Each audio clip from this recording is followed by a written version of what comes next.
J'ai servi le dîner où ils ont planifié l'assassinat. La phrase me revient comme le cliquetis d'un verre contre un guéridon. Net, impossible à ignorer. Le restaurant avait ce soir-là l'odeur familière d'un lieu plein. Beurre chaud, caramel de jus réduit, bois ciré et la note saline d'un vin blanc que l'on a oublié sur la table puis oublié encore. Les bougies, petites et disciplinées, jetaient des éclats sur les verres. La lumière plongeait, révélait, cachait. Je tenais dans la main une carafe. Le vin filait en un ruban sombre, et tout le monde à la fois semblait suspendu à ce geste simple, comme si le monde commençait et finissait dans un service réussi. Je suis sommelière dans un établissement 3 étoiles depuis 12 ans. On dit que je lis les vins comme d'autres lisent les visages. Tension, balance, promesse de longueur en bouche. On ne m'a jamais formé à lire les mensonges. Pourtant c'est devenu une de mes compétences principales. Le nez, les micro-expressions, la façon dont un doigt s'appuie contre une serviette, autant d'arômes humains qui, petit à petit, composent une vérité. Ce soir-là, la salle était pleine. Les couverts parlaient un langage régulier. Crissement, choc léger, éclat rare. Le ballet habituel, rythmé par le chef et le maître d'hôtel, qui avaient l'air d'un orchestre invisible. Je circulais entre les tables, présentant bouteilles, expliquant, offrant des respirations d'air lorsque le vin s'ouvrait. Le rôle du sommelier est souvent invisible. Choisir, proposer, réintroduire de l'ordre, et parfois boucher des silences. Mais ce soir, plus que d'habitude, mes yeux prenaient la place de mes mots. Ils sont arrivés tard, à la porte du fond, à la limite de la salle privée. Une femme sur béquille, un homme et une petite fille qui tenaient la main de son père comme on tient un fil de sécurité. La femme avait un manteau trop grand pour camoufler ses épaules, et une prothèse discrète qui battait la mesure quand elle avançait. Son visage, fin et ponctué d'une cicatrice pâle, portait la fatigue et une inattendue douceur. Lorsque je passais près d'eux pour leur proposer une table, elle m'a regardé comme si elle cherchait un ancrage. « Est-ce qu'on peut partager ?» Sa voix était comme une cuvée délicate, timide, mais nette. Il n'y avait aucune obligation, bien sûr. Dans un restaurant de notre standing, on offre parfois des tables plus isolées, des espaces pour ceux qui veulent être vus mais pas dérangés. Elle aurait pu demander une table intime. Au lieu de cela, elle a choisi la promiscuité du partage, comme si elle cherchait, à travers l'acte trivial de manger, une sorte de reconnaissance. Je me suis tourné vers le maître d'hôtel, j'ai fait un signe, et nous avons arrangé pour eux une place à une grande table ronde, là où la lumière caressait la porcelaine. J'aimais l'idée d'une table où l'on prendrait soin d'eux. Les grandes tables rondes ont ce pouvoir, elles obligent à regarder l'autre, à s'ouvrir. C'est là que souvent naissent les conversations qui font oublier une journée entière. Le petit garçon, 6 ans environ, avait les yeux d'un bleu curieux, et il passa la main sur le bord de la table comme pour vérifier si la fête existait vraiment. Son père, Timothy, on allait l'apprendre, commandait d'une voix douce un gâteau d'anniversaire improvisé. C'était un samedi, un rituel facile, un chant maladroit, une bougie que l'on souffle à moitié pour les effusions, la promesse de ne pas laisser seul celui qui porte le deuil. Moon, elle s'appelait Moon, accepta la proposition avec un sourire minuscule, presque incrédule. Dans sa main, la prothèse brillait d'un métal discret, comme une promesse qu'elle s'efforcerait de tenir. Je leur ai servi un vin blanc jeune, pétillant en nez, aux notes de poire et de fleurs d'oranger, pour accompagner un plat léger que le chef souhaitait que l'on partage. Il y avait dans ce service une générosité et une fragilité qui m'ont touché. Je me suis surprise à rester plus longtemps que nécessaire à expliquer les arômes, à faire des suggestions. Moon me regardait avec gratitude, comme si ces mots étaient un baume. Le garçon, Stara, chantonna un air qui me prit par surprise, une chanson d'anniversaire toute tordue, adorablement sincère, et la salle autour d'eux s'adoucit. Ce que je n'avais pas vu alors, c'était la table au fond. Elle était située dans l'ombre relative d'une alcôve, protégée par un paravent en bois, presque comme si elle cherchait l'anonymat. Les hommes qui y siégeaient étaient précis dans leurs gestes, bouteilles posées avec doigté, verres inclinés exactement au même degré, silence mesuré. Ils ne riaient pas fort. Leur conversation se déroulait plutôt en glissement, comme si un seul mot mal posé pouvait rompre un silence trop précieux. L'un d'eux avait un carnet fermé, vieux cuir froissé, posé entre 2 assiettes, une évidence discrète. Une enveloppe, soigneusement pliés, reposaient sur la nappe. Ces objets, banals dans un restaurant, prenaient ce soir un poids. Tout le reste de la soirée, mon attention alla et revint. C'est le paradoxe du métier. Il faut faire preuve d'une concentration absolue et, simultanément, offrir la chaleur d'un regard détendu. Je lisais les vins, je lisais les corps. Le groupe au fond, anonyme, impeccablement vesti d'eau, parlait en sous-ton, usant de métaphores, de mots qui semblaient innocents mais qui se répétaient comme des extraits de code. Quand l'un d'eux parla de « fermer la bouteille », la phrase m'avait donné une impression de geste final. Plus tard, un mot lâché au-dessus du cristallin, geste, s'accrocha à mon oreille. J'ai au cours des années appris à écouter les répétitions. Un mot répété n'est jamais innocent. Il résonne comme un appel. J'ai vu clients répéter « toujours » jusqu'à en faire une évidence sentimentale. J'ai entendu amants utiliser des mots pour se rappeler des choses qu'ils ne veulent pas oublier. Ce soir, ces répétitions me donnèrent une sensation d'alerte. Pas de panique.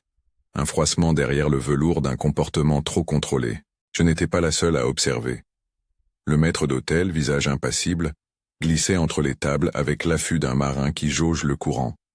Le chef, de sa cuisine ouverte, envoyait des regards qui voulaient être rassurants. Personne ne prononçait ce qui commençait à se former dans mon esprit. Un plan. On ne prononce presque jamais le mot « complot » à voix haute dans un restaurant. Peut-être parce que les complots ressemblent souvent à des rendez-vous d'affaires mal habillés, ils se dissimulent sous la banalité. Et pourtant, plusieurs petits indices formèrent une ligne, comme une crête à suivre. Il y avait la façon dont l'un des hommes avait fait glisser, sans regarder, une petite carte devant lui, un geste si discret qu'un œil non averti l'aurait manqué. La carte portait seulement une initiale. Quelques phrases plus tard, un autre membre du groupe posa sa main à plat sur la nappe, doigts écartés, comme pour marquer un territoire invisible. Le plus inquiétant, peut-être, fut le silence volontairement créé par l'extinction d'une bougie à leur table. Une fois, au moment précis où l'un des serveurs venait d'allumer un lumignon pour une autre table, l'homme au carnet fit un geste pour éteindre sa flamme. C'était un détail presque risible. Une bougie soufflait. Mais la concordance, la répétition, firent croître en moi une tension pareille à une montée tannique dans un vin serré. Je laissais les assiettes partir, donnais les recommandations habituelles, mais mes doigts avaient la mémoire d'un autre geste, celui de tourner la page d'un carnet, d'ouvrir délicatement une enveloppe. Moi, qui manipule bouteilles et étiquettes, j'ai appris à faire des gestes qui passent inaperçus. On peut retirer une bouteille, substituer une étiquette, détourner une attention, tout en respectant le rituel du service. Cette connaissance technique, que j'avais acquise par nécessité professionnelle, me donnait des options que d'autres n'auraient pas envisagées. Mais avais-je le droit d'en user pour des raisons qui sortaient du domaine culinaire? Moon riait une fois, couvrant sa main avec une serviette pour ne pas laisser voir un hoquet d'émotion. Timothy, le père, racontait une anecdote sur la première fois qu'il avait essayé de faire un gâteau pour sa fille. Il en résulta une bouffée collective d'affection, chaleureuse qui répandit sur notre coin de salle une sorte de protection éphémère. Stara souffla la bougie avec une énergie enfantine, puis offrit à Moon un bout de gâteau maladroit mais généreux. Les petites mains d'un enfant ont ce pouvoir de dédramatiser l'étrangeté du monde. Elles nous rappellent ce qui est simplement humain. Je me surpris à mesurer la valeur d'un acte minime. Offrir une chaise, un service supplémentaire, un sourire offert au bon moment, ces petites choses changeaient parfois le cours d'une vie. La gentillesse avait, ce soir, la consistance d'un vin de garde. Plus on la laissait infuser, plus elle surprenait. C'était cela que je sentais en les servant. J'étais là pour faire plus que remplir des verres. Je pouvais parfois réparer.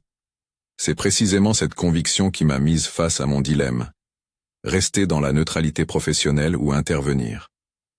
La sommelière n'est pas une policière. Mon rôle n'implique pas de mener des enquêtes. Il implique d'être la gardienne d'un rituel épicurien. Pourtant, le geste d'un œil qui observe peut se transformer en acte. Et il y avait, dans le fond de la salle, des regards qui s'échangeaient des mots comme des correspondances codées. Une fois, l'un des hommes, en buvant, laissa tomber un mot, horizon, que je reconnus comme étant utilisé par eux comme repère.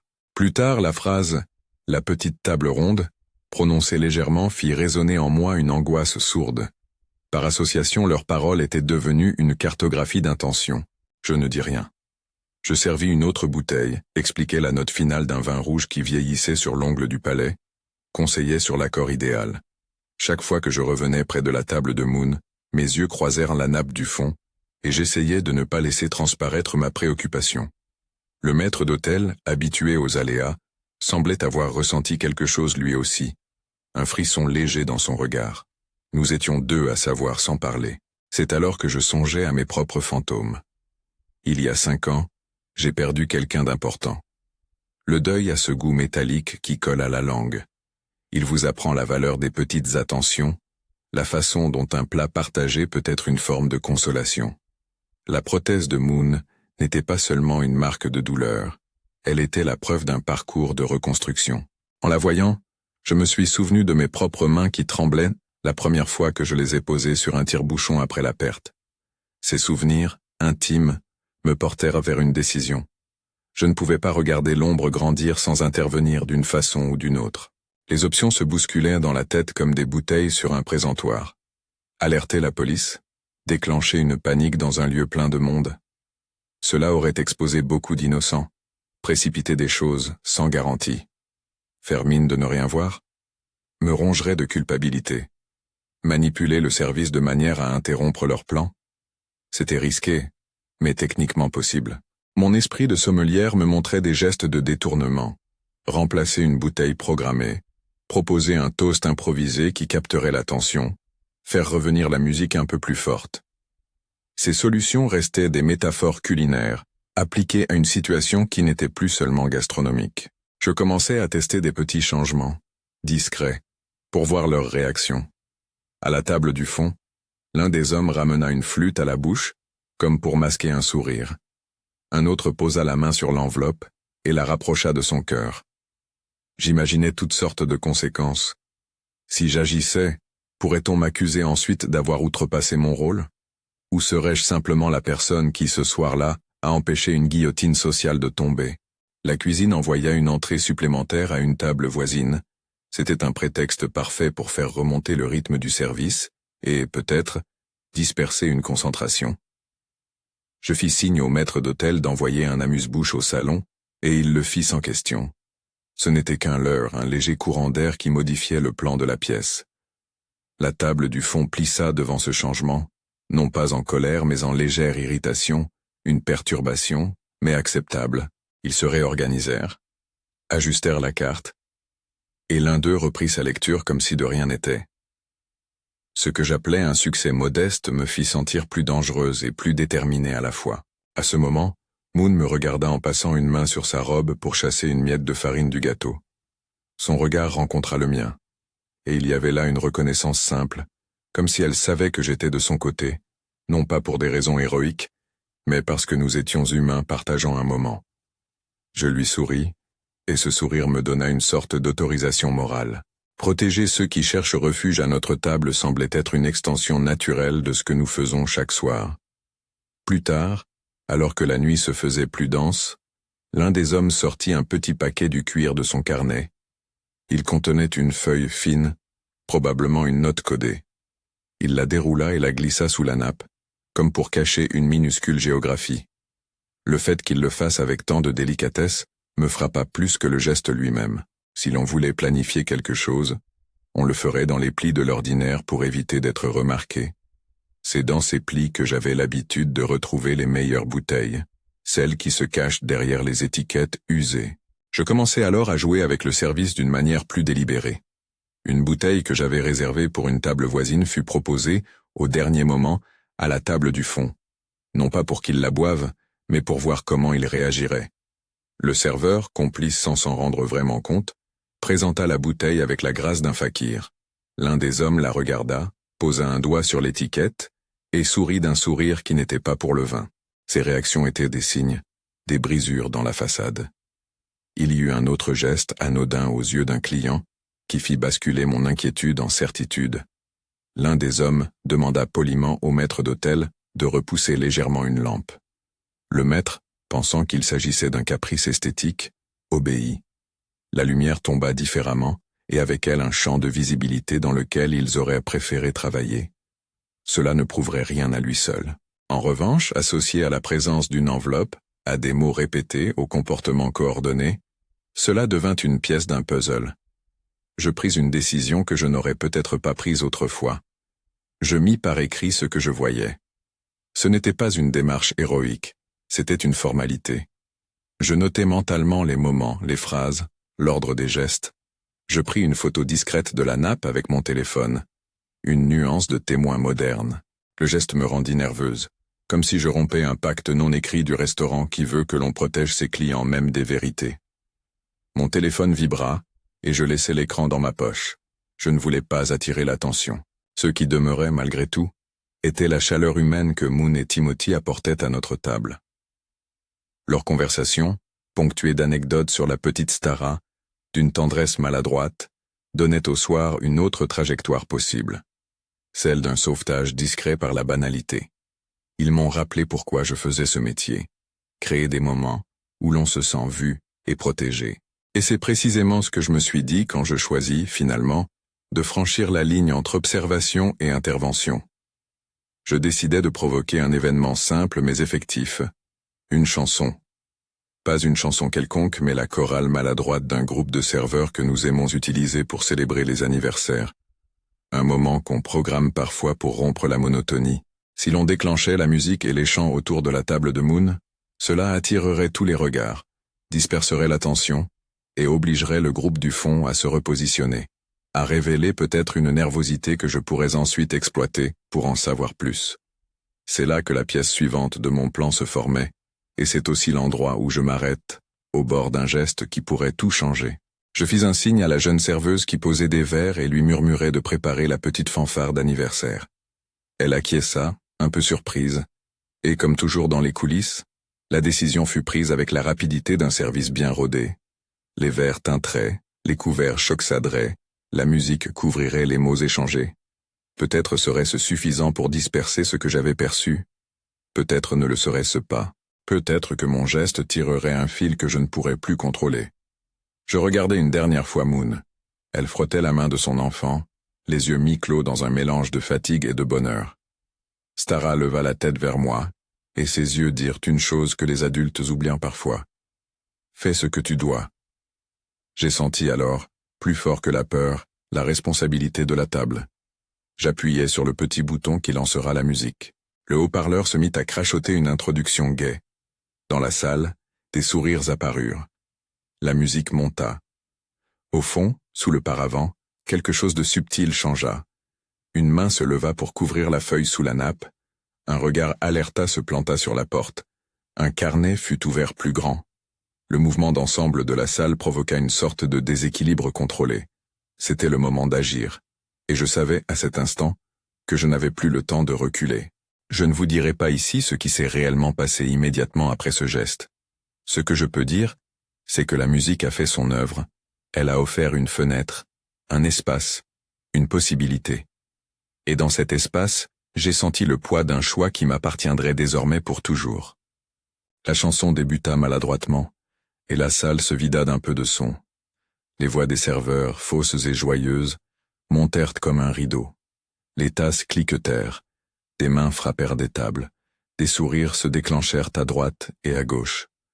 Le monde se détourna instantanément des chuchotements et des lignes écrites sous la nappe, comme une marée qui couvre des traces sur le sable. J'ai senti la pièce respirer différemment, plus large, plus fragile, et pour un bref instant, plus sûre. Au fond, sous le paravent, leur synchronisation montra pour la première fois des fissures. L'un des hommes serra la feuille qu'il avait glissée, puis la lâcha. Un autre regarda la porte avec une brusquerie qui n'appartenait pas à l'ordre d'une conversation. Leur geste de se redresser fut léger, mais ce fut suffisant. On voyait qu'ils avaient prévu un timing. Je sentis mes doigts devenir secs d'adrénaline. Le vin sur mon palais se mua en un métal froid. Je n'étais plus seul, même si je n'avais pas voulu l'être. J'avais d'instinct déjà préparé des alliés.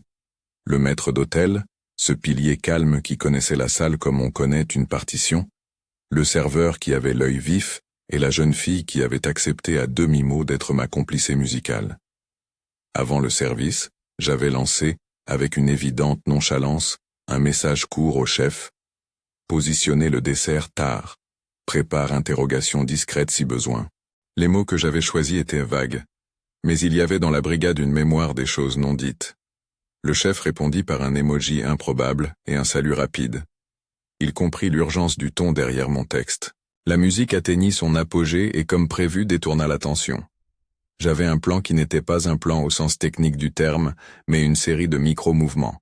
Centrer l'attention sur Moon et sa famille, inviter une personne du restaurant, une critique locale, un habitué influent, à proposer un toast improvisé qui allongerait la durée du chaos festif, ordonner au maître d'hôtel d'envoyer un plateau spectaculaire sur une grande table à côté du groupe du fond, et surtout, placer le personnel entre eux et le monde.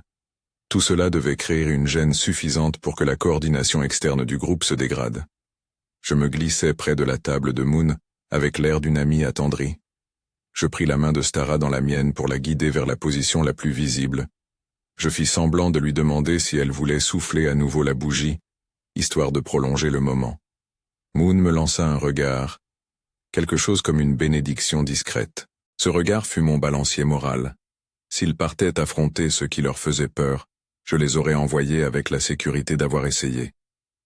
Si au contraire la menace venait d'ailleurs, je pourrais avoir fait le bon choix en exposant les conspirateurs au regard d'une salle. Le risque restait énorme, mais rester immobile avait, à mes yeux, un poids pire que l'action. La magie de la salle fit le reste. Un habitué s'était levé, porté par l'entrain de la fausse chorale, et se mit à clamer un toast qui voulait tout et rien à la fois. Le serveur propulsa un plateau brillant contenant une coupe de champagne à la table voisine, juste la mise en scène qu'il fallait, et au même instant, le maître d'hôtel feignit une consultation avec un client important. Ces gestes, simples, tissèrent un réseau de regards. Le groupe du fond, privé de son isolement, commença à se montrer nerveux. Le carnet se referma, l'enveloppe fut déplacée, ramenée, cachée. Leurs mots se firent plus courts. « Elle a l'air fragile », murmura la jeune serveuse à mon passage, un murmure que je reçois encore comme le bruit d'un filament qui cède. « Tu penses que c'est sérieux ?» Je n'avais pas envie de projeter ma peur sur elle. « Peut-être », répondis-je d'un air vague, « mais pour l'instant, fais comme si tout allait bien. Nous avions besoin d'une confirmation plus solide que nos intuitions. J'étais sommelière, pas détective, et ma crédibilité reposait sur le bon sens. J'optais pour un test humain, provoquer une situation où la vraie intention se révélerait. J'ordonnais au maître d'hôtel, comme si je donnais une recommandation culinaire, d'inviter le groupe du fond à goûter une cuvée rare, un prétexte parfait. Ils acceptèrent. Qui refuserait une dégustation dans une salle qui aime le prestige? Je savais par expérience que l'ego du connaisseur fait des miracles pour dévoiler une tension. Ils se levèrent, léguant leurs verres à la table comme on abandonne un masque. Quand ils vinrent au centre de la salle, sentirent-ils sur eux tous ces regards? Peut-être. Le plus prudent d'entre eux prit la parole pour demander au maître d'hôtel un silence bref, une discrétion franche. Sa voix était trop posée pour être naturelle. Elle sonnait comme celle que l'on réserve aux personnes qui veulent être écoutées sans être entendues. Il parlait comme s'il vérifiait une cartographie intérieure, annotant mentalement les lignes du restaurant. Le maître d'hôtel, homme d'une décence sans ostentation, accueillit leur demande avec un sourire professionnel et leur présenta la bouteille que nous avions montée. Pendant qu'on procédait au service, j'échangeai un regard avec le serveur qui avait publié l'invite. Nous avions entre nous un accord tacite. Ne pas hurler au scandale si l'on pouvait l'éviter, mais ne pas non plus laisser les choses se développer. La tension s'épaissit. Le plus jeune du groupe, un garçon aux traits fermés, posa finalement sa main sur le carnet. Je crus voir son pouce trembler. C'est alors que quelque chose d'imprévu se produisit. La petite Stara, qui n'avait pas 20 secondes d'attention sans se perdre dans un conte, se leva et d'un pas décidé, alla déposer sur la nappe du groupe du fond un morceau du gâteau d'anniversaire qu'on leur avait servi. Elle tendit la pâtisserie avec la même générosité enfantine qu'elle avait eue pour Moon. Les adultes alentour sourirent. Les serveurs se détendirent. Mais les hommes du fond se figèrent.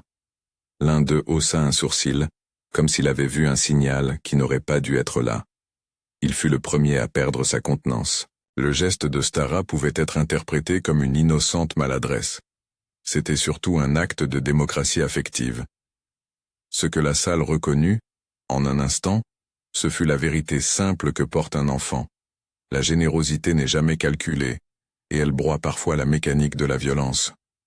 Le plus effrayant pour ceux qui conspirent est la spontanéité. Ils n'aiment pas l'imprévu.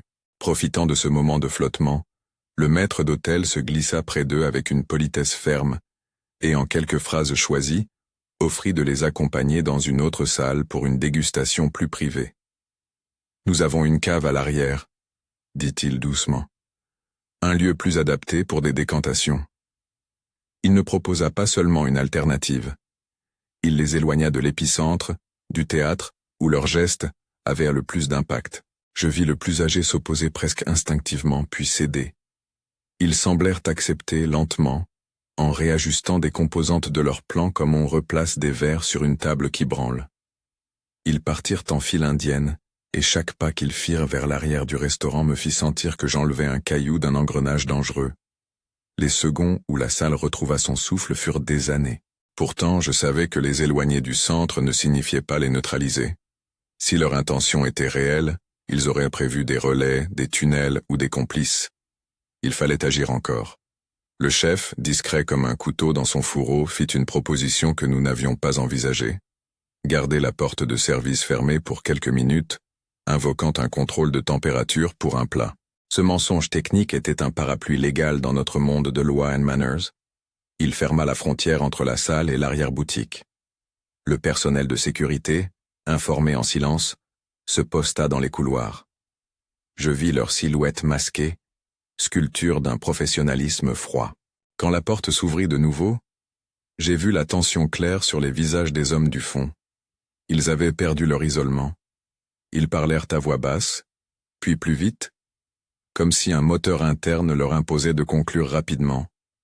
J'approchai avec l'air d'une sommelier qui vient méditer la bouteille, et je posai une question innocente, volontairement naïve. Vous me permettez de savoir quelle cuvée vous préférez? Je pense à un accord. Ma question n'avait rien de technique. Elle cherchait la flèche qui ferait bouger la corde raide. L'un d'eux répondit d'un ton sec. Sa réponse n'avait rien à voir avec le vin. Elle s'accrocha à ma gorge. Il fallut un moment avant que je ne comprenne pourquoi j'étais si nerveuse. Parce que je savais que nous n'avions pas fait appel à la police. Nous avions choisi la tactique du restaurant. Neutralisé par la lumière, la présence, le service. Appeler les autorités aurait peut-être été plus efficace, mais c'eût été aussi un marteau capable d'écraser l'innocence de la salle. Ici se trouvèrent des familles, des clients qui n'avaient rien demandé. Nous avions choisi de tenter un compromis dangereux, pour sauver les vies sans blesser le fragile tissu social de l'endroit. C'est alors qu'un son vif retentit. Non pas un cri, mais le bruit métallique d'un plateau heurtant une table. C'était un faux pas du serveur qui amenait un assortiment de mignardises. Le plateau glissa, la porcelaine tinta, et dans la confusion qui suivit, la main de l'un des hommes effleura la poche intérieure de sa veste. Un geste ordinaire, mais je l'avais vu 1000 fois dans des dîners, le mouvement d'extraction d'un objet. Mon cœur se serra comme si quelqu'un pressait un tire-bouchon dans ma poitrine. Je demeurai maître de mes gestes. Je fis simplement ce que je savais faire, agir avec élégance. Je me dirigeai vers eux et avec l'aisance de la pratique proposai une substitution de vin, une surprise du chef, une mise en valeur de la soirée qui imposerait que l'on ouvre la bouteille spéciale dans la cuisine, pour la nature sensible de son décantage. Le maître d'hôtel accompagna la suggestion en déclarant que le sommelier en chef, moi, souhaitait vérifier la continuité de la dégustation dans la cave. C'était une diversion, mais nécessaire. L'un des hommes hésita, puis acquiesça. Ils laissèrent à leur table, la poche vide ou à moitié vide. Nous avions gagné encore du temps. Le temps, dans ce théâtre, était notre allié. Il agit comme un agent de distillation. Il retire l'impulsion initiale, expose la volonté, et parfois fait avorter les plans nuisibles sous la pression de l'attente. Lorsqu'ils furent enfin invités à descendre au sous-sol pour goûter, nous avions préparé l'arrière-salle où le chef mit en place un plateau qui n'était qu'un prétexte pour bloquer la sortie. Les agents de sécurité se tenaient prêts, non pas pour attenter à la liberté, mais pour contenir un mouvement qui aurait pu être dangereux. Je ne sais toujours pas si la manœuvre était parfaitement légale. Je sais qu'elle fut humaine. La confrontation ne fut pas un échange de coups. Elle fut rapide, précise et sans effusion. Les hommes, surpris par la présence concentrée, des cuisiniers, des serveurs, le maître d'hôtel et 2 agents, perdirent l'air du scénario qu'ils avaient prévu. L'un tenta de se justifier d'un ton gouverné, un autre de plaider l'incompréhension. Le chef, ouvrant la porte de la cave d'un geste qui ressemblait à un couperet, déclara que, par mesure de sécurité, il allait appeler quelqu'un qui pourrait vérifier l'identité de chacun. Ils avaient perdu l'avantage psychologique de la surprise. La rugosité qu'ils avaient voulu imposer à la salle fut remplacée par la douceur organisée d'un staff uni. Je me suis tenu près de Moon, le cœur battant tandis que la tension se dissipait dans un souffle lent et collectif. Elle me regarda, la gratitude peinte sur le visage comme un dernier verre qu'on verse pour conclure la soirée. « Merci », dit-elle, si bas que je dus pencher la tête pour entendre. Ces mots étaient simples, mais ils avaient le poids d'un remède. Plus tard, quand je pus respirer, le maître d'hôtel me raconta à demi-voix qu'on avait trouvé dans l'enveloppe plusieurs indications, des noms, des repères temporels, mais rien qui mit la situation en sanglots définitifs. Ils furent emmenés pour vérification, questionnés par des personnes habilitées, puis gardés à distance le temps que l'on s'assure qu'ils n'avaient pas d'intention immédiate. Je n'assistais pas aux procédures. J'étais resté en salle près d'eux avec les autres clients en applaudissements crispés, qui se dissolvaient progressivement en rires gênés. Il y eut un moment de flottement où j'imaginais le pire, bien sûr. Nous avions échappé à une pièce qui aurait pu sombrer. Mais échapper comment? Grâce à un choix qui avait dérangé l'ordre attendu. J'en reçus le poids. Le lendemain, je me surpris à relire mes gestes en pensée, comme on relit une critique qu'on a reçue. Avais-je outrepassé mon rôle? Avais-je joué à être celle qui décide de la vie et de la mort? Ces questions me hantèrent avec la même intensité que mes passions pour un cabernet bien structuré. Quand la soirée se termina, Moon me trouva dans le coin où je rangeais les dernières bouteilles. Elle me prit la main sans cérémonie et me dit « Vous nous avez donné un lieu où être humain. » Ce n'était pas un merci glorieux, c'était la reconnaissance qui vieillit bien. Elle posa sa main, franche, sur la mienne, et me regarda comme on regarde un phare. « Ce que vous avez fait, vous l'avez fait pour nous, pas pour vous. » Sa voix contenait une acceptation que je n'étais pas sûr de mériter. Nous nous sommes assis et un peu plus tard, après que le personnel eut fait briller les couverts pour la nuit. Moon parla doucement de sa vie. Une route d'opération, de métiers perdus et repris, d'un cœur qui s'était ouvert à la chaleur des autres malgré la douleur. Timothy me raconta comment, après la perte qu'il avait marquée, il avait appris à sourire de petites choses, à bâtir des rituels pour sa fille. Stara s'endormit, la tête sur l'épaule de son père, rêvant peut-être de gâteaux et de bougies. Leur présence ressemblait à une vérité silencieuse. La reconstruction est lente, mais possible. Le lendemain, la presse fit de petites affaires de ce qui s'était produit. Une rumeur, un incident mineur, une anecdote. On parla de perturbation. On écrivit pudiquement que le staff avait géré une situation délicate. Nous ne fûmes pas des héros. Nous fûmes, surtout, un restaurant qui avait choisi de protéger ses convives. Les mots publics n'embrassent pas toujours ce qu'on ressent quand on ferme les portes après une nuit de service. Une fatigue profonde, mais aussi un sentiment de devoir accompli. Dans les semaines qui suivirent, Moon revint, comme si elle avait 2 maisons, la sienne et la nôtre. Elle venait souvent avec Timothy et Stara, parfois seule, parfois avec des amis. Nous partageâmes, entre 2 services, des confidences. Elle m'apprit la patience de la prothèse, la complexité d'une rééducation, la joie pure de sentir le soleil sur un visage qui avait cru ne plus connaître la lumière. Nous parlions de vin, mais surtout de la manière dont on se remet debout. Je lui offrais un carnet où elle collait, parfois des billets doux que les clients laissaient. Elle m'en offrit en retour une fleur séchée. La salle n'oublierait pas facilement la douceur que sa présence y avait apportée.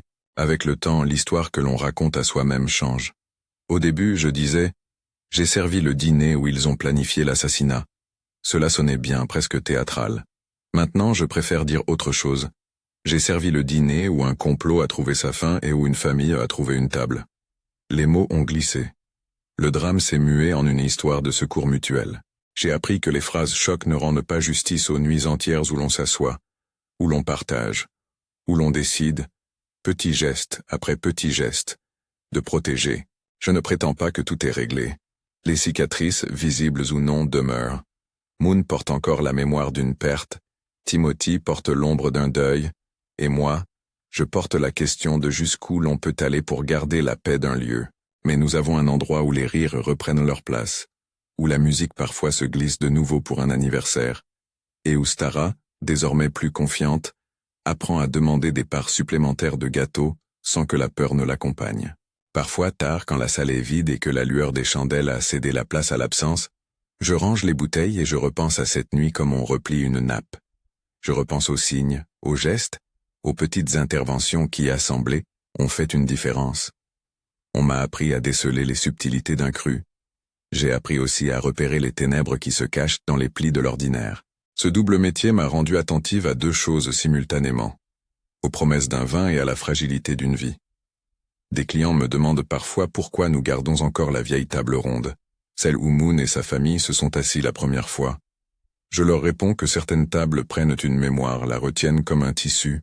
Elles deviennent, pour ceux qui s'y asseyent, des lieux de réparation. J'ai un jour entendu quelqu'un dire que la table garde un parfum particulier de cette nuit, un mélange d'oranges confites, de bois humide et de candeur humaine.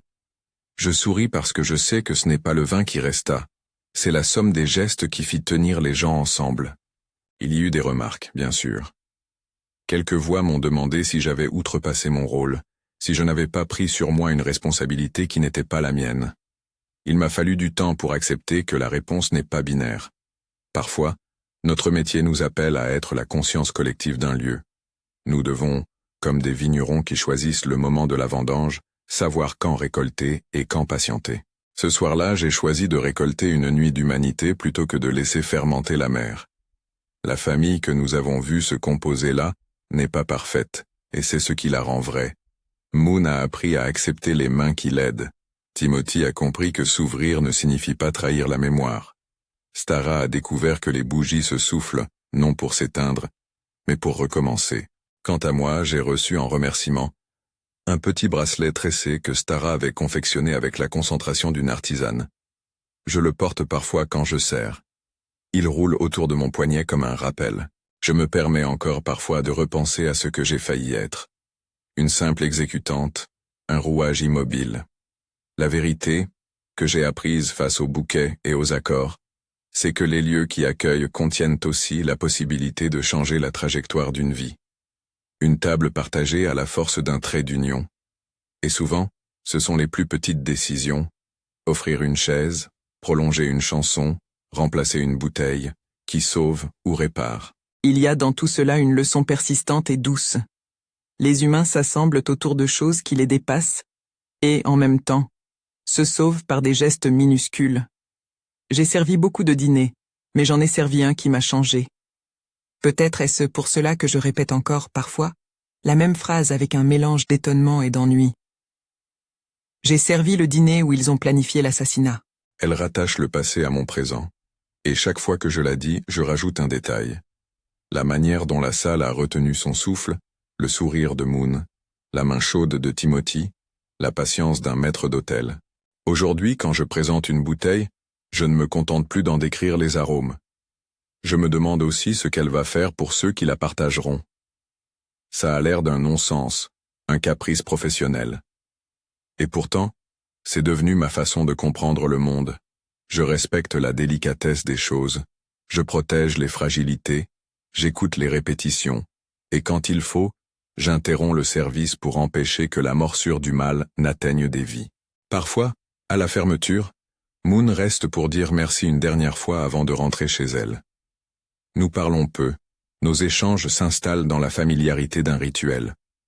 Un soir, elle me dit en regardant une bouteille à demi vidée, « Vous m'avez appris à croire que les tables sont des refuges. » Je répondis en déposant la carafe, « Elles peuvent l'être, si nous le voulons. » C'était une phrase sans éclat, mais pleine d'une vérité. Nous avons pris l'engagement silencieux de garder ce refuge ouvert. Je ne peux pas effacer la mémoire qu'ils ont eue, ceux qui voulaient en faire du mal. Mais je peux empêcher que la mémoire de ce soir soit réduite à un moment de peur. Nous avons fait ce que nous avions à faire. Nous avons protégé, nous avons aimé, nous avons offert. La salle, depuis, est redevenu un lieu où l'on rit fort, où l'on pleure doucement, où l'on partage des anniversaires et des silences. Elle a gardé la trace de la nuit, comme une ardoise sur laquelle on a écrit quelque chose qu'on ne corrige pas. Et quand, parfois, quelqu'un s'approche et me dit d'un ton admiratif ou inquiet « Vous avez vraiment sauvé des vies ce soir-là ?» Je souris, et je réponds en buvant un peu de ma propre réponse. Nous avons servi la possibilité d'un autre choix. C'est moins spectaculaire qu'un héros, mais c'est plus fidèle à la nature des dîners. Il nous rappelle que la vie tient à des menus détails, et que la bonté, si elle est persistante, finit par transformer. Je continue à servir. Je continue à prêter l'oreille aux répétitions, à laisser ma curiosité aiguiser mes gestes, à me souvenir que les mains qui dressent une table peuvent parfois arrêter un plan. Et si vous me demandez encore, je répéterai la confession sans phare. J'ai servi le dîner où ils ont planifié l'assassinat. Mais je dirai aussi, avec la tendresse que j'ai désormais pour cette phrase, j'ai aussi servi à côté une famille qui s'est retrouvée. Si la table est sacrée pour quelque chose, c'est pour cela.